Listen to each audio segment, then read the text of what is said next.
एक साथ ही जो हमारे दूसरे वक्ता मौजूद हैं उनका नाम है तारिक सिद्दीकी जी। आप अल्पसंख्यक मामलों के जानकार भी हैं। सर, आपका हमारे कार्यक्रम में बहुत बहुत स्वागत है। तारिक साहब, हम आपके पास आना चाहेंगे चूँकि आप अल्पसंख्यकों को रिप्रेजेंट भी करते हैं, उनके बारे में आपको काफ़ी अच्छी खासी नॉलेज रखती है। अल्पसंख्यक होता क्या है, इसमें कौन कौन से वर्ग शामिल होते हैं? सर,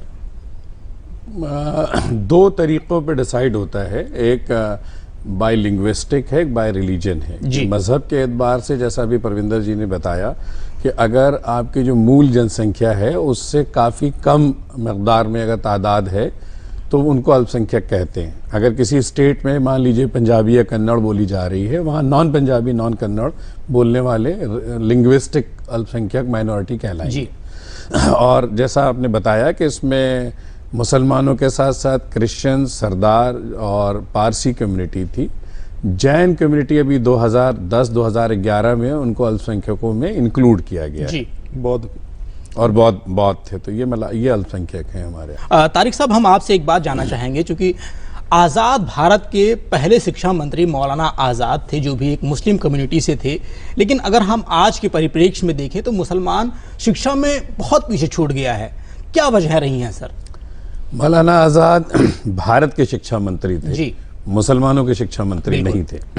उनके सामने जो चैलेंज था उस वक्त आज़ादी के बाद, इतनी बड़ी पॉपुलेशन को कम रिसोर्स के साथ एक मुस्तकबिल मजबूत करना है हिंदुस्तान का, एक बुनियादी ढांचा तालीम का इस तरह से खड़ा किया जाए कि यहाँ से निकलने वाले लोग वर्ल्ड को दिशा दे सकें, उसका काम करना उनके सामने एक प्रायोरिटी थी और उन्होंने बखूबी इसको अंजाम दिया।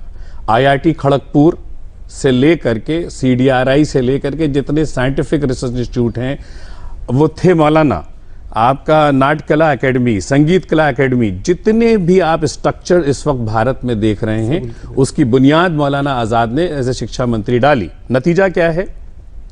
आज दुनिया की लीडिंग मल्टीनेशनल कंपनीज को वो भारतीय लीड कर रहे हैं जो इन्हीं IIT से निकल करके बाहर निकले हैं। तो मौलाना आज़ाद ने कोई मदरसा बोर्ड नहीं क्रिएट किया था, मौलाना आज़ाद ने कोई मुस्लिम सेंट्रिक काम नहीं, मुस्लिम इंटीग्रल पार्ट है। अगर आपने IIT क्रिएट कर दी तो IIT सबके लिए क्रिएट होगी, जो मेहनत करेगा, कॉम्पीट करेगा, ऊपर जाएगा, वो तरक्की करेगा। बिल्कुल। तो मौलाना आज़ाद ने तो अपना काम बहुत अच्छा करा और मौलाना आज़ाद चाहते थे कि 10% कम से कम शिक्षा का बजट होना चाहिए, क्योंकि भारत के पास जो बड़ी बात है, हमारी अंदर एक जो हमारे लोग हैं वो टैलेंटेड है, मेरिटोरियस लोग हैं जी। अमेरिका कभी कभी वहां का प्रेसिडेंट बताता है कि उसका फ्यूचर डिपेंड करता है इंडियन टैलेंट कितना वो हायर कर सके, तो इसलिए एजुकेशन पे उनको करना चाहिए। आज भी हम लोग 5-6% से ऊपर एजुकेशन बजट नहीं कर पा रहे हैं, उनकी विशफुल थिंकिंग थी और उन्होंने करा भी है इसको। एक बात। दूसरा सवाल आपका ये था कि मुस्लिम क्यों पीछे रह गया जी। देखिए, ऐसा है कि मुसलमान आज़ादी के बाद सभी के पास चैलेंजेस थे, मुस्लिम के पास भी चैलेंजेस थे। आपने कहा उस वक्त पढ़े लिखे थे, बाद में क्यों कमज़ोर हो गए? हुआ यूं कि हर कम्युनिटी, अगर मैं माइनॉरिटी की बात कर लूँ, अगर मैं सिख कम्युनिटी की बात करूँ जी, तो आज सिख 2 करोड़ हैं दुनिया के 150 ममालिक में। उसमें ये 10 लाख गरीब लोगों को खाना पड़ता है इर्रेस्पेक्टिव ऑफ देयर रिलीजन।